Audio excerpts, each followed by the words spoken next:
again, there was new names in some of the emails that I think investigators need to look at. In particular, I jumped on the name of a modeling agent who, in a similar fashion to Jean-Luc Brunel, who brought underage girls from overseas to Jeffrey Epstein for abuse. There was another man. What was interesting about this other individual is that he also apparently provided young models for Donald Trump's modeling agency. What if the most explosive secrets about Sean Diddy Combs were never spoken in a courtroom at all, but are instead buried inside more than 20,000 pages of Jeffrey Epstein's private emails, now sitting in front of Congress in November 2025? We are not talking about rumors on social media. We are talking about official correspondence released by the House Oversight Committee.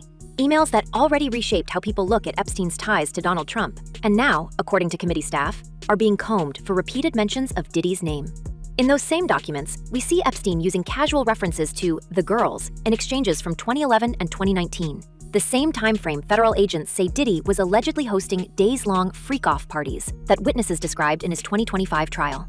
When we place the timelines next to each other, it stops feeling like two separate scandals and starts looking like one continuous shadow network, finally being dragged into the light. Maxwell, he wants all the Trump stuff to go, he wants all the Epstein stuff to go away, right? That's his main motivation, is he doesn't want his name mentioned with Epstein in the same sentence because that is hurting him and it's fracturing his party and his base. So he's nervous about it, but he could use Ghislaine as someone who says, I know everything there is to know about Jeffrey Epstein and you weren't part of anything bad, because she's the most credible person to say that. For most viewers, the story of Diddy's fall seemed to reach its peak in early October 2025, when a federal jury in New York cleared him of racketeering conspiracy under the RICO statute, but still convicted him on transportation for adult services related charges that carry up to 20 years behind bars.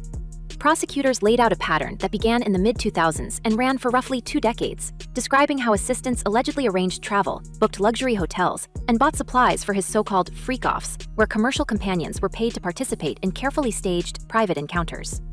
In open court, they argued that his business empire functioned as an enterprise, even if the jury ultimately stopped short of calling it organized crime. The public heard the verdict and thought the story was over, but we can already see how these newly surfaced Epstein emails could reopen that question and push Diddy's legal exposure from years toward a potential life sentence if prosecutors find matching patterns across the two men's circles. The turning point came in mid-November 2025, when House Democrats first released a curated batch of Epstein's emails, and Republicans hit back hours later by dumping more than 20,000 pages from what they branded the Epstein files. Buried inside this political tug-of-war were messages stretching from 2008 to 2019, including the now viral line where Epstein wrote that Trump knew about the girls and described himself as the one able to take him down. Those emails were initially framed as a Trump story, but staffers and outside analysts quickly noticed other names recurring in the threads and blind-copied chains. Committee sources now claim that Diddy is among the figures whose name appears in multiple exchanges around travel, exclusive events, and unnamed female guests, even if the raw documents do not spell out exactly what those connections were. When we remember that this same period overlaps with Diddy's alleged pattern of recruiting and flying in women for his private gatherings, the implications become hard to ignore.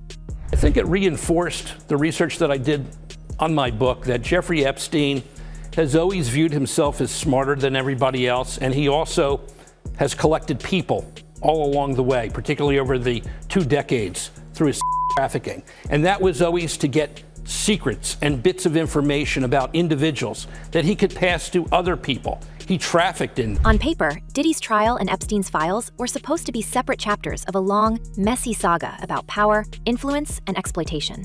Epstein's story ended in 2019 when he was found in his Manhattan jail cell, and authorities labeled it a self-inflicted tragedy.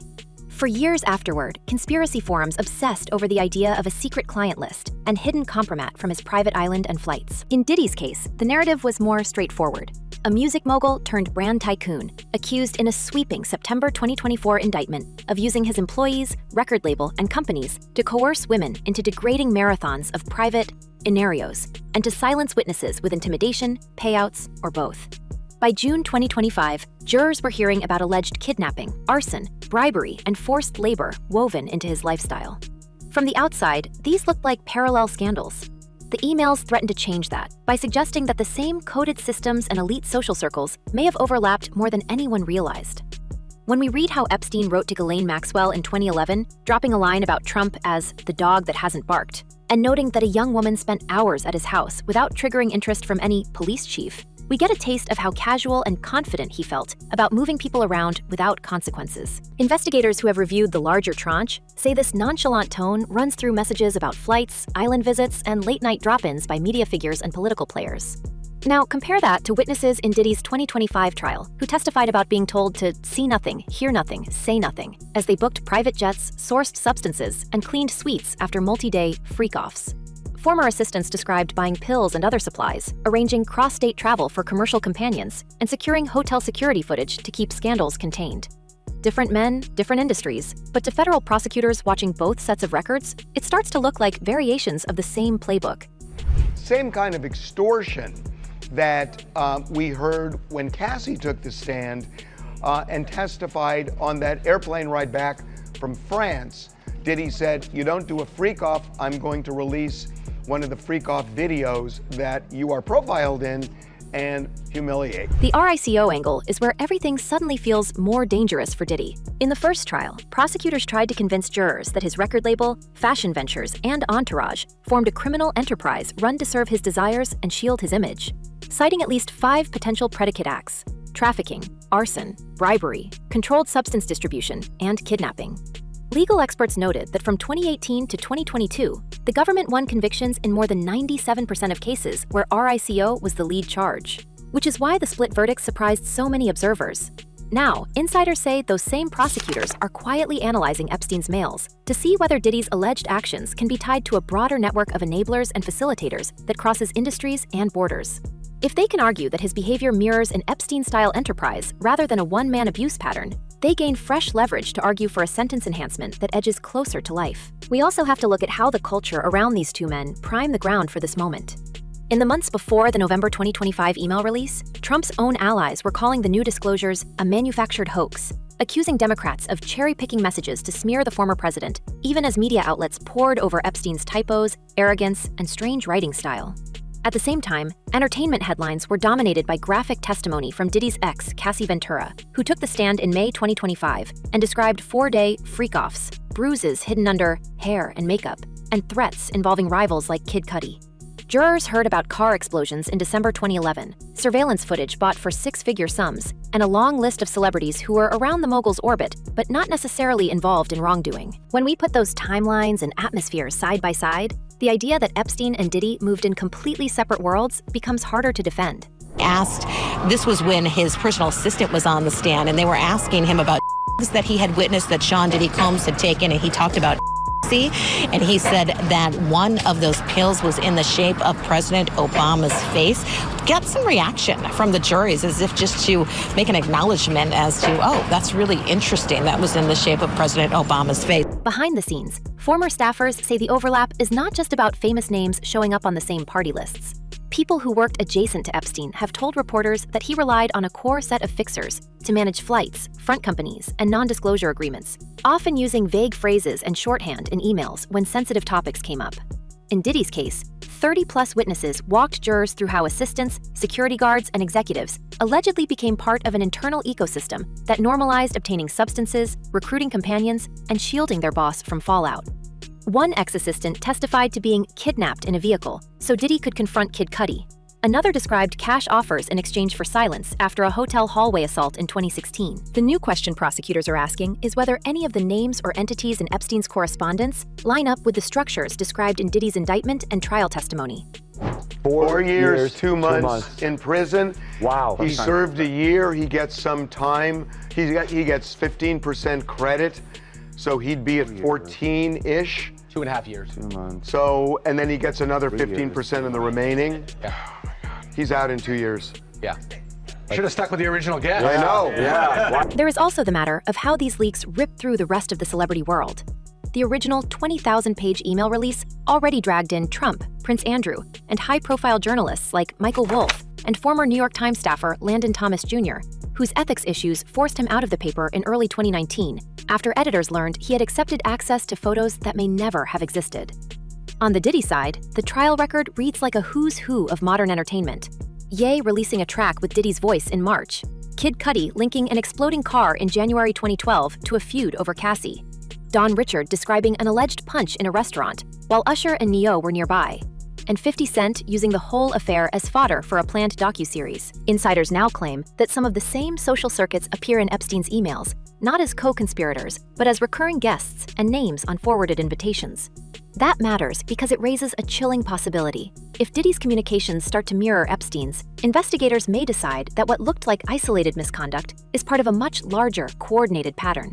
And that is where the real cliffhanger begins. Because if Epstein's emails were the key to exposing his entire network, what happens when the same files start revealing Diddy's? Prosecutors are not just reading these letters. We now see them quietly turning every line into ammunition for a case that, if it lands, could lock Diddy away for the rest of his life.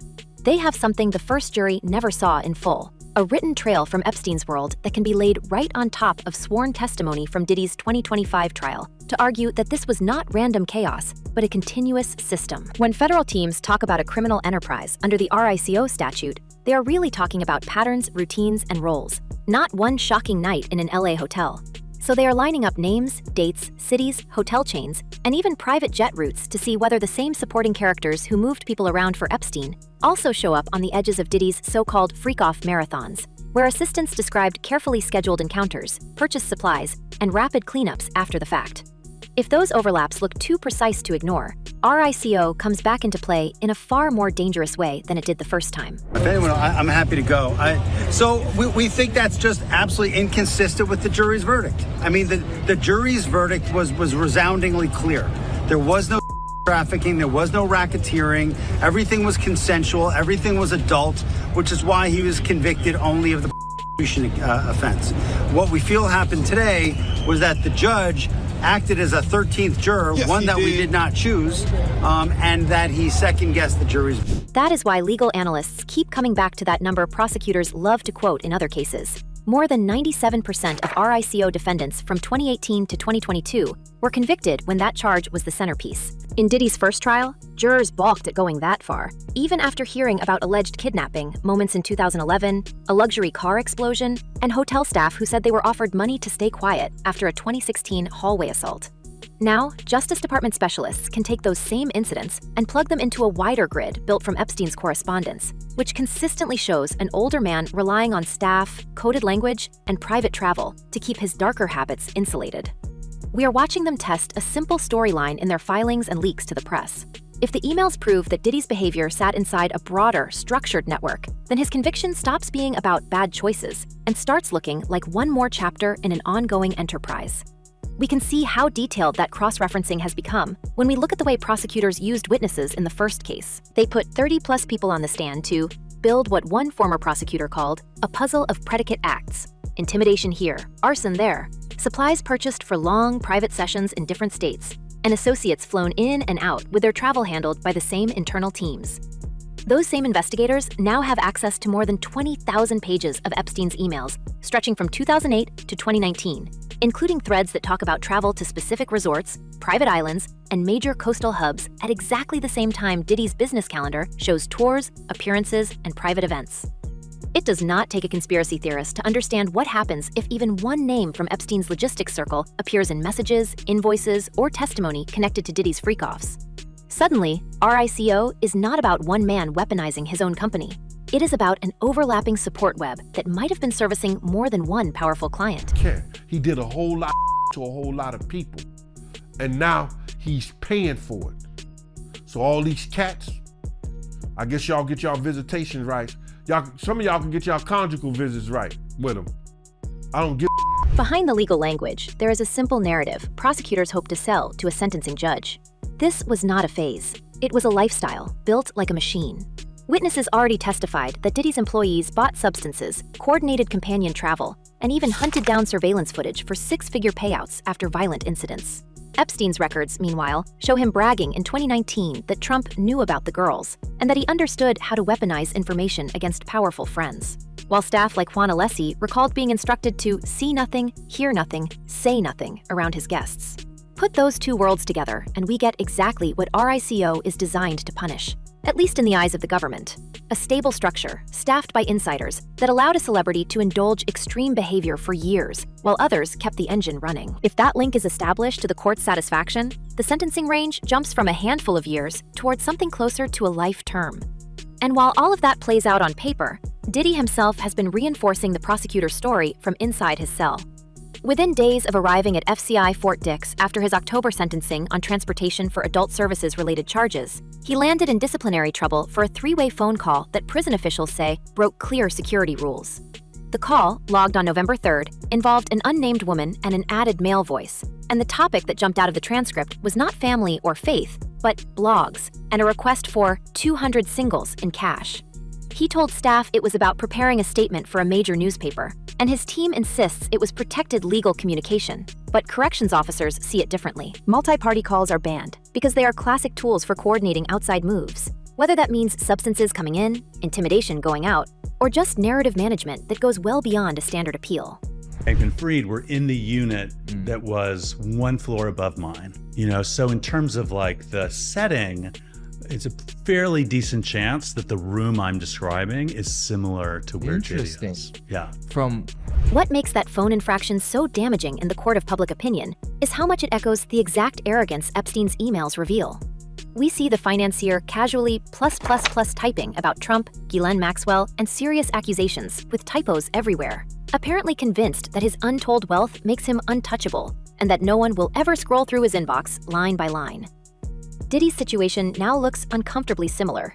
A man already convicted, already under a microscope, still comfortable enough to bend prison communication rules within his first week, allegedly to shape how blogs and mainstream outlets cover him. Psychologists who comment on these cases often talk about invincibility scripts among ultra-wealthy figures, a belief that systems will keep finding ways to work around them.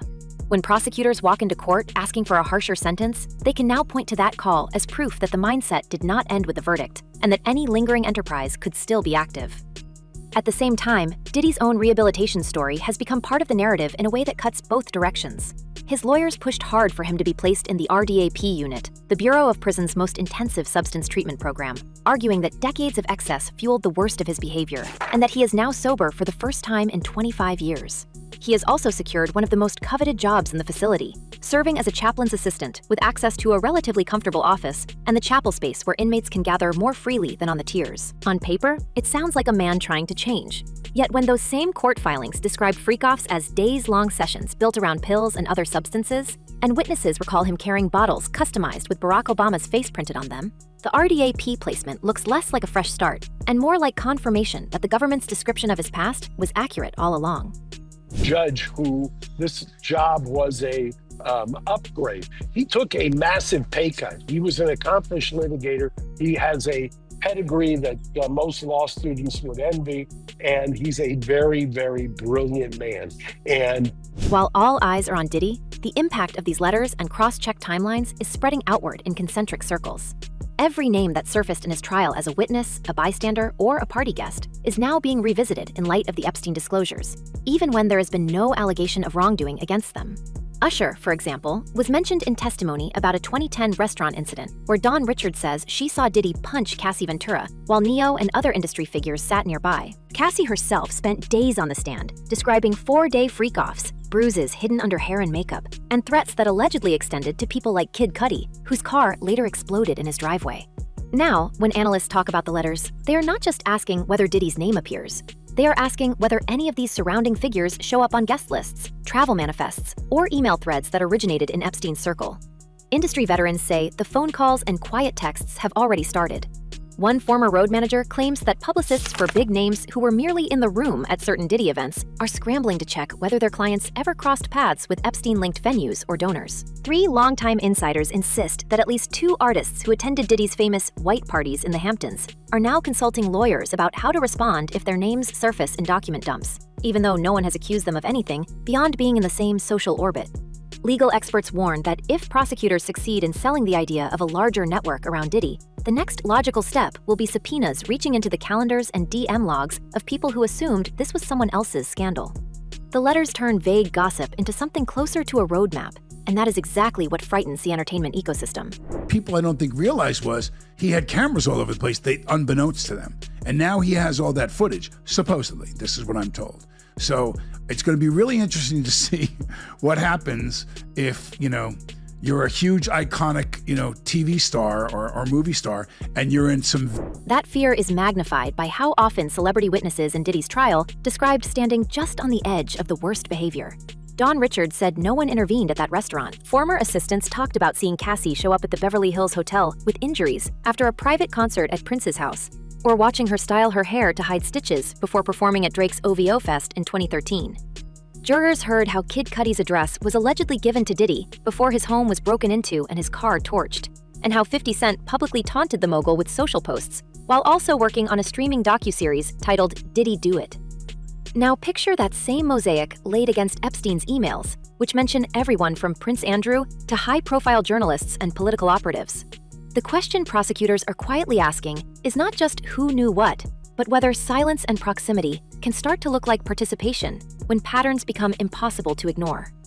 And that leads us straight into the most unsettling possibility raised by these overlapping scandals. Legal commentators are already speculating on cable panels that if the letters help reframe Diddy's conduct as part of a shared playbook used by more than one wealthy figure, courts may face pressure to revisit other cases that seemed closed, from past plea deals to deceased offenders whose estates still control vast assets. A former federal investigator has suggested that the same appetite for transparency driving the Epstein Files Transparency Act in Congress could spill over into demands for full disclosure of any sealed materials related to Diddy's business empire and its partners. If that happens, the splash zone widens far beyond one man's sentencing hearing. Look at Diddy, for instance. Let's take a look at him. Let's take a look at, he has videos. He has videos of the parties. Now, what I've heard, which I don't know how much of it is in mainstream media, I don't really follow the story that much, but what I've heard from friends that are attorneys, friends of mine that have represented me before, agents and so on, is there's a bidding war going on. Because at this point, the real story is not just whether Sean Combs spends 20 years in a federal facility or the rest of his life.